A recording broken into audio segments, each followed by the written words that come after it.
नमस्कार। जी हाँ, मैं फिर से आपके लिए मोटिवेशन स्टोरी लेकर के आई हूँ। मेरा नाम doctor Manju Jain, retired associate professor from SN degree college.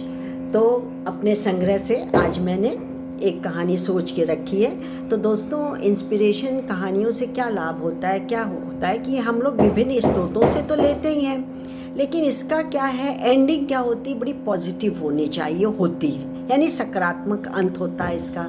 उसे विचारशील हमारे निष्कर्ष निकलते हैं और बच्चों की आंखों में एक सुंदर सपने दे जाने की कामना ही कहानियों की विशेषता होती है, और करते भी सुंदर सपना दे जाते हैं बच्चों को।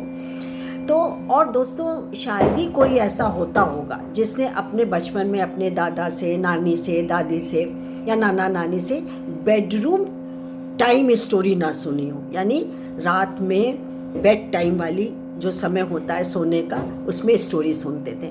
और ये बच्चों को कहानी सुनाने की बहुत ही बेहतरीन तरीका और साथ में परंपरागत शैली भी है। इससे न केवल बच्चों का बौद्धिक विकास होता है, बल्कि क्या है, बड़ों और बच्चों के बीच में एक भावनात्मक लगाव भी दृढ़ होता है, जिसको कहते हैं कम्युनिकेशन बना रहता है। क्योंकि आज की भागम भागा आपाधापी में बच्चों और पेरेंट्स के बीच में कम्युनिकेशन गैप हो गया है, जिससे तमाम परेशानियां मानसिक शारीरिक होती चली जाती है, टेंशन है, फ्रस्ट्रेशन है। तो इसीलिए मोटिवेशनल कहानियाँ सुनाने का ध्येय होता है, और इसका फ़ायदा भी यही होता है कि हमारे नाना नानी या जो भी रहते हो, पिता है, माता है, बुआ हैं, उनके बीच में हमारा प्रॉपर कम्युनिकेशन बना रहता है। चलिए, आज मैं एक कहानी आपको सुनाती हूँ जिसका शीर्षक है चतुर गीदड़। और उनके मतलब ये चारों दोस्त थे। कौन कौन था? एक तो चतुर गीदड़ था ही, दूसरा बाघ, बड़ा चीता, और तीसरा चूहा छोटा सा, और एक नेवला।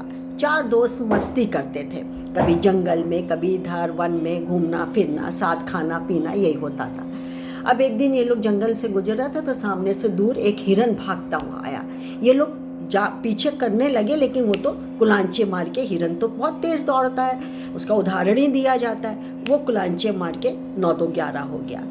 इसके बाद चूहा ने कहा, मैं तुमको तरकीब बताता हूँ। ये जब सो जाएगा हिरन, तो मैं इसके पैर कुतर डालूंगा तो उसके घाव हो जाएगा, और इधर वो चल नहीं पाएगा, तो इधर बाघ जो है वो उसको घायल करेगा और उसका काम तमाम हो जाएगा। हम लोग दावत करेंगे चारों लोग मिल करके, जैसे अब तक करते आए।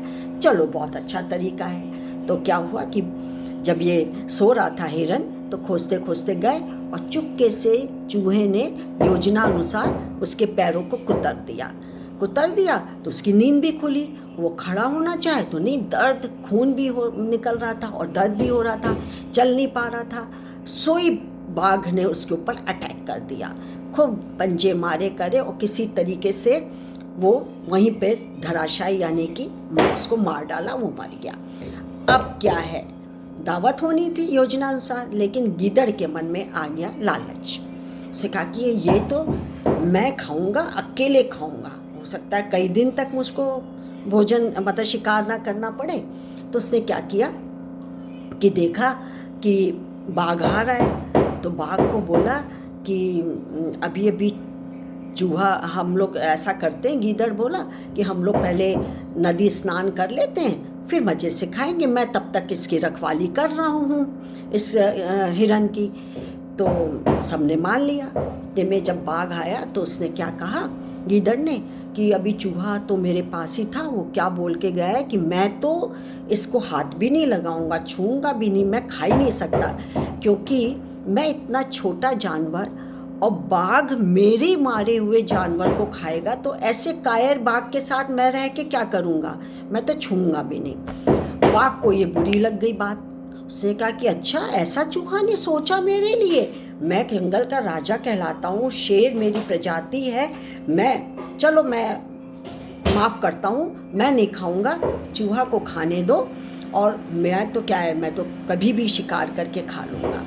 अब इधर क्या हुआ, इधर जो कि है चूहा आया, तो चूहा से बोला कि अरे अरे, अभी जो कि नेवला आया था, और नेवला ने कहा कि जो कि ये तो जहरीला हो गया है बाघ के छूने से, और मैं तो इसको बिल्कुल भी नहीं खाऊंगा, इसको बिल्कुल हाथ भी नहीं लगा सकता हूँ।